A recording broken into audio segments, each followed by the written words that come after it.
Trump's administration is almost entirely towing the Trump line on the Epstein files. But that line is so confusing and convoluted that it's virtually impossible not to slip up. The president said today you would release credible files related to Mr. Epstein. Are you prepared to do that, and when would you do that? Our memo speaks for itself, and we'll get back to you on anything else. I haven't seen all of his statements today. Thank you. How would you respond to the MAGA base that has expressed a lot of frustration about this? We're going to fight to keep America safe again, and we're fighting together as a team.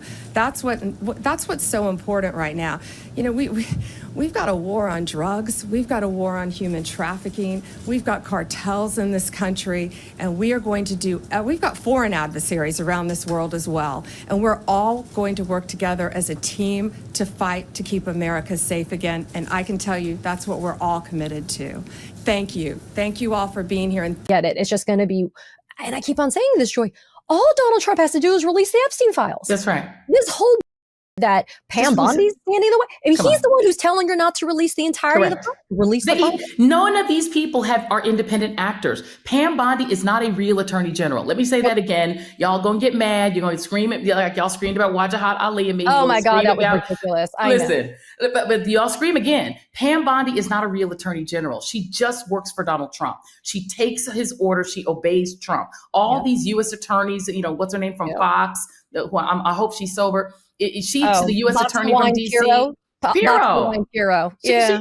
She's not a real U.S. attorney. She works for Trump. They've gutted the DOJ. The DOJ doesn't exist. The FBI doesn't exist. None of these things. It's gone. It all is just Trump's employees. Watch Pam Bondi have to go from, and it's the same that happened with Bongino and Patel, to go from conspiracy theorist to reasoned expert is just chef's kiss.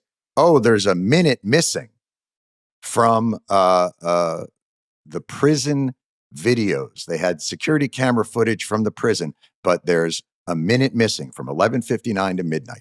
And that minute, man, you can fit, how many conspiracies can you fit on the head of a minute? Like, you can fit them all.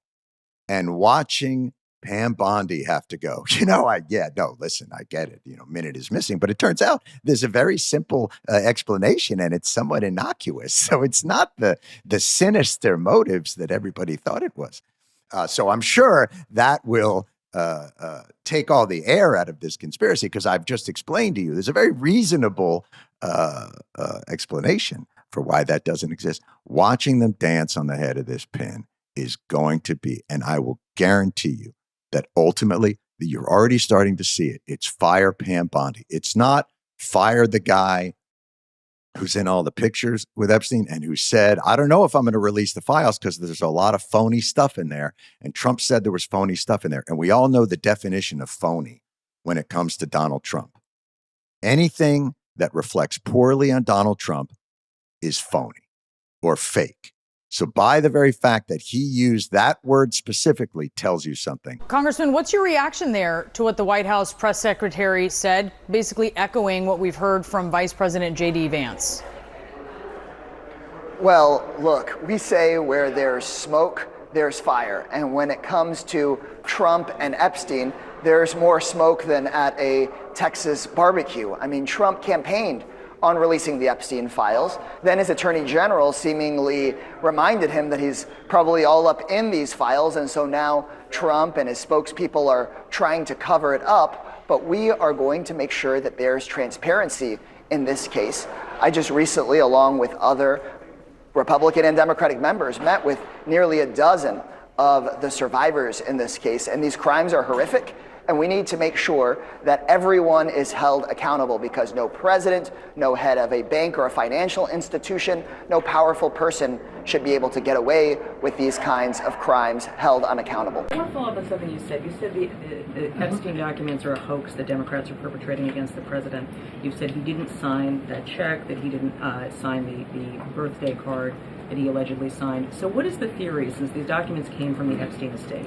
Who is I guess in your view, faking these documents? I did not say the documents are a hoax. I said the entire narrative surrounding Jeffrey Epstein right now that is absorbing many of the liberal cable channels on television is a hoax that is being perpetuated by opportunistic Democrats like Ro Khanna and the others whom you saw on that press conference outside of Capitol Hill, who are trying to push this hoax against the President of the United States. What exactly is the hoax? I'm just trying to understand what's fake. What's fake is not the documents. The hoax then? is the Democrats pretending to care about victims of crime when they do not care about victims of crime, when they have done nothing to solve crimes, when they have done nothing to lock up child pedophiles and child rapists across the country, and when they are now using victims as political props to try and, again, smear the President of the United States and drag on this bad story about him. It is a distraction. The Democrats view this story as nothing more than an attempt to distract from the accomplishments and the achievements of this administration.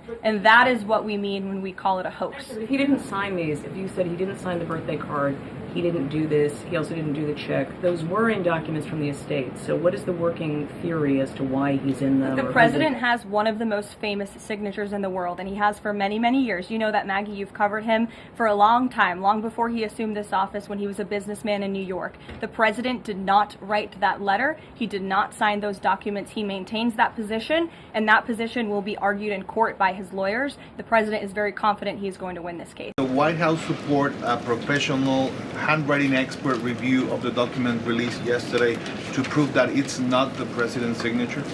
Sure, we would support that. And in fact, I have already seen many forensic analysts of signatures coming out. I believe it was the Daily Signal that published a piece with 3 separate signature analysts who said that this absolutely was not the president's authentic signature. And we have maintained that position all along. The president did not write this letter. He did not sign this letter. And that's why the president's external legal team is aggressively pursuing litigation against the Wall Street Journal, and they will continue to.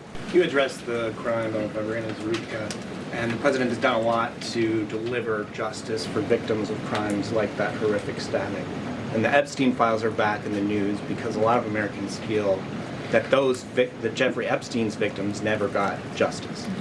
Does the president care about these victims? Do you think he can does he want to deliver more justice for them, and is he willing to meet with them?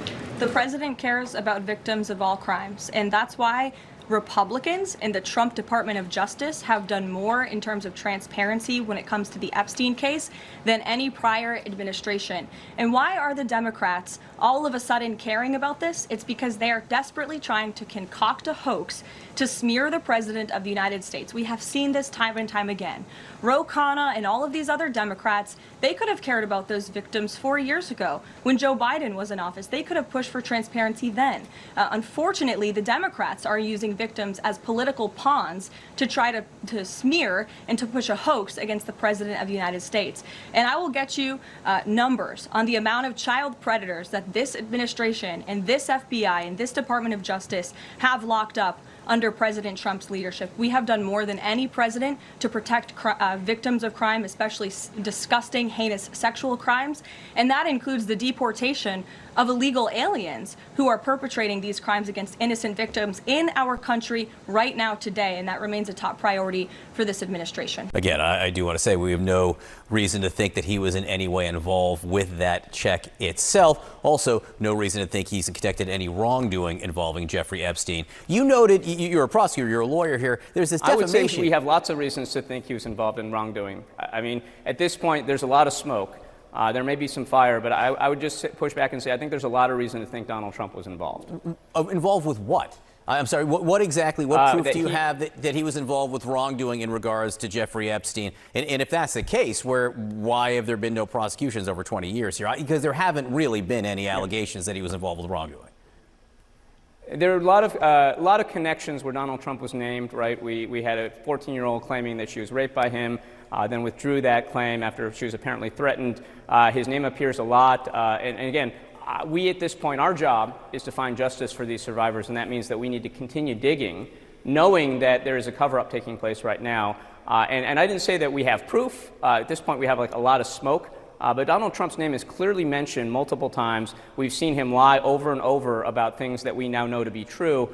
So again, I think that we, as the Oversight Committee, we owe an obligation to the girls, the American people out there, to keep digging and find out the truth, whoever's involved. Bigger story that some in the media, not you guys, are missing.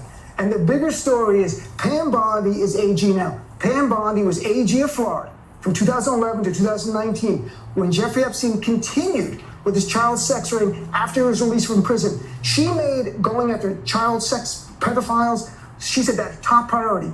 Never investigated Jeffrey Epstein in all those years while he was doing this. And then she's rewarded by being Attorney General of the United States under Donald Trump. There's a straight line from her protecting Jeffrey Epstein there, I think, and where she is now. So, of course, her DOJ is going to erase Republican names from any documents going. I think it's a very really and accurate comment. And again, I think Bondi deserves to be more looked into and criticized. Why didn't she investigate Jeffrey Epstein? It's happening in her state. Her own DOJ in 2018, when they indict Epstein, said after he was released from prison, he continued. He did it in Florida, right there, her state. What was she doing? As time goes by and more pieces of incriminating information about Trump's ties to Epstein trickle out, it's becoming clear that this story isn't just going away. The more Trump begs us all to just stop talking about it, the more guilty he looks. And it hasn't taken long for certain politicians to realize that if they want any kind of post-Trump career, they at least have to appear interested in releasing the files. Republican Representative Thomas Massie and Democratic Representative Ro Khanna have co-sponsored a bill to actually make the Epstein files public. So, will it actually happen? Let's do a little bit of math. As of Tuesday the 9th, the measure has the support of 4 Republicans and 212 Democrats. That's 216 signatures, just 2 shy of the 218 that are currently needed. But we have these special elections, and so if Democratic congressional candidates James Walkinshaw of Virginia and Adelita Grijalva of Arizona both win their special elections this month and agree to sign on, the effort could finally move forward. And if that happens, expect Attorney General Pam Bondi to twist herself into a pretzel trying to cover this grenade.